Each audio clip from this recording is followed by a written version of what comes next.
Bonjour chers auditeurs, bienvenue sur Méditons ensemble, l'émission en ligne du lundi au vendredi avec le pasteur Rodrigue Decage.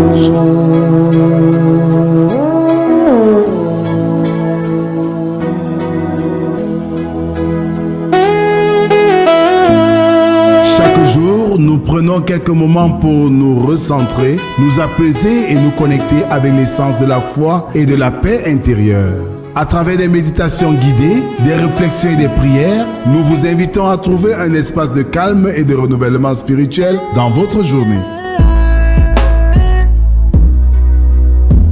Rejoignez-nous du lundi au vendredi pour ce moment d'expérience de méditation quotidienne. Que la paix et la présence de Dieu soient avec vous.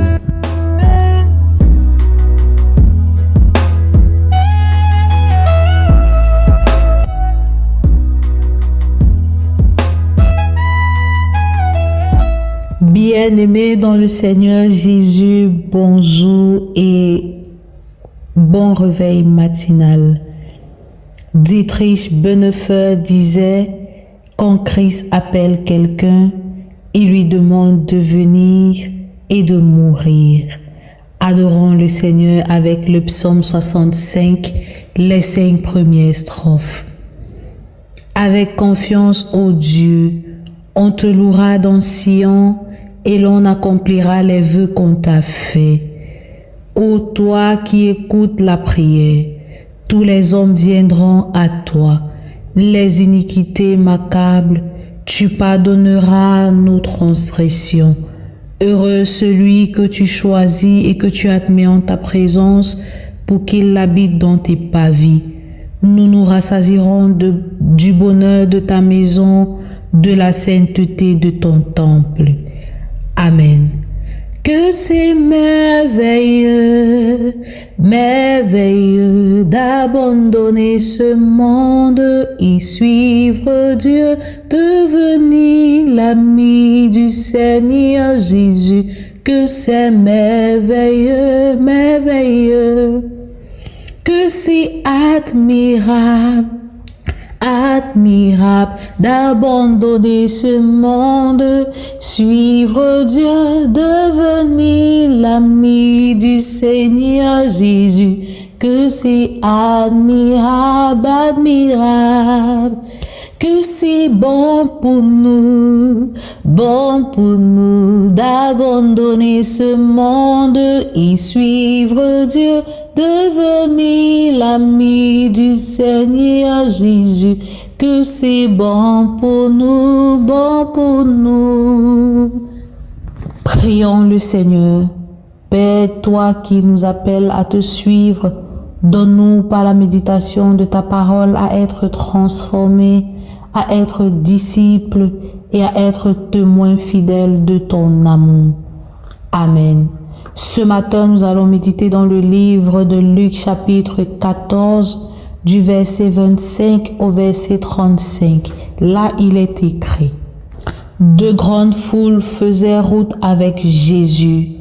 Il se retourna et leur dit: si quelqu'un vient à moi, et s'il ne hait pas son père, sa mère, sa femme, ses enfants, ses frères et ses sœurs, et même sa propre vie, il ne peut être mon disciple. Et quiconque ne porte pas sa croix et ne me suit pas, ne peut être mon disciple.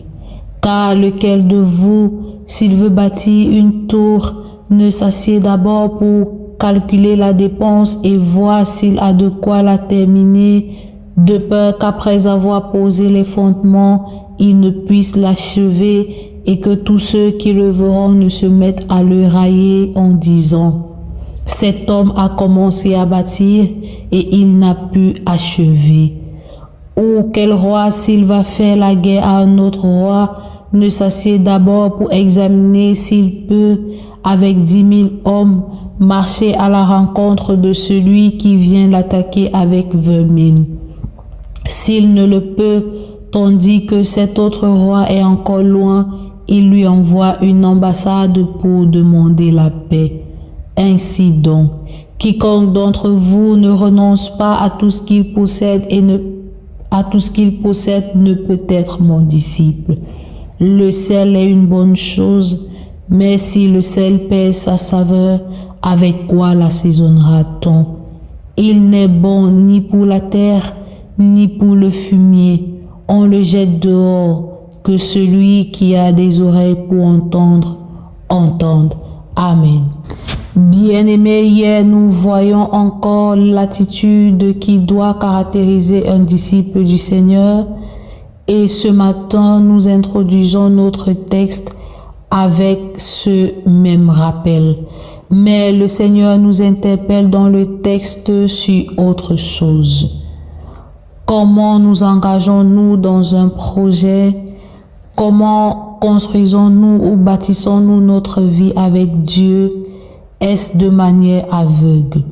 Ce qui est sûr, si c'est de manière aveugle, ne soyons pas donc souvent surpris que tout ce que nous mettons sur pied ou tout ce que nous entreprenons subit toujours un moment de relâchement. C'est juste parce que nous n'avons pas pris le temps d'examiner les contours, nous ne nous sommes pas donné les moyens, nous ne nous sommes pas interrogés sur les intérêts, les tenants et les aboutissants de notre projet avant de l'entamer. Et dans ce cas donc, notre projet ressemblera à une maison sans fondation. C'est dans ce sens donc que notre maison perd son existence et nous perdons notre valeur. Tout ce que nous construisions se détruit. C'est pourquoi le Seigneur dira au verset 34, « Le sel est certes bon, mais si le sel perd sa saveur, avec quoi l'assaisonnera-t-on » Une manière de dire, bâtir sa vie en Jésus est une bonne chose. Construire une maison est une bonne chose, mais si nous bâtissons notre vie sans motivation ou si nous implantons une maison sans fondement, comment va-t-on faire pour pouvoir rattraper le déficit? Soyons donc des chrétiens motivés, soyons donc des chrétiens dont des actions trouvent leur intérêt dans la gloire de Dieu.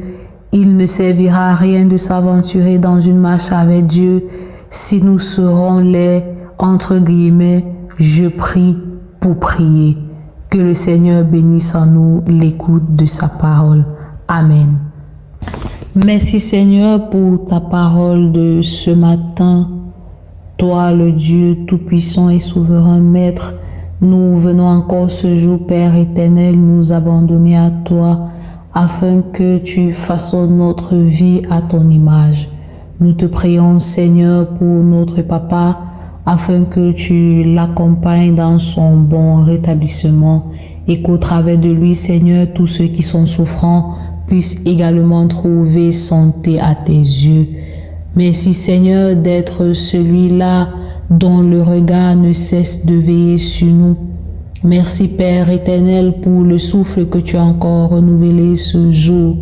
Merci, Seigneur, d'avoir permis et d'avoir rendu possible cette nouvelle occasion de rencontre avec toi. Nous voulons te remettre, Seigneur, nos vies. Nous voulons te remettre les membres de nos familles. Nous voulons te remettre tous tes enfants, Père éternel, afin que toi, qui es le Dieu omniprésent, tu sois dans chacune de nos vies et tu assistes chacun de nos projets, car c'est avec toi que nous sommes forts. Pour le reste de nos doléances, Seigneur, nous voulons les résumer dans la prière que ton Fils nous enseigne en ces thèmes.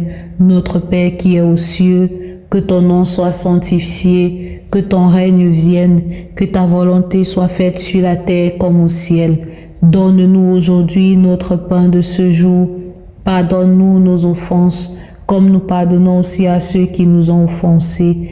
Et ne nous laisse pas entrer en tentation, mais délivre-nous du mal, car c'est à toi qu'appartiennent le règne, la puissance et la gloire pour les siècles des siècles.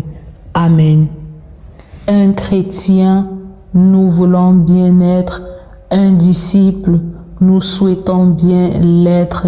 Mais pour l'être, il est nécessaire de regarder et de voir si nous sommes prêts afin de ne pas être des chrétiens qui évolue à l'aveuglette. Que le Seigneur nous accompagne tout au long de cette journée, lui qui est le Père, le Fils et le Saint-Esprit. Amen. Shalom à tous. Que c'est bon pour nous d'abandonner ce monde et suivre Dieu, devenir les amis du Seigneur Jésus. Que c'est bon pour nous, bon pour nous.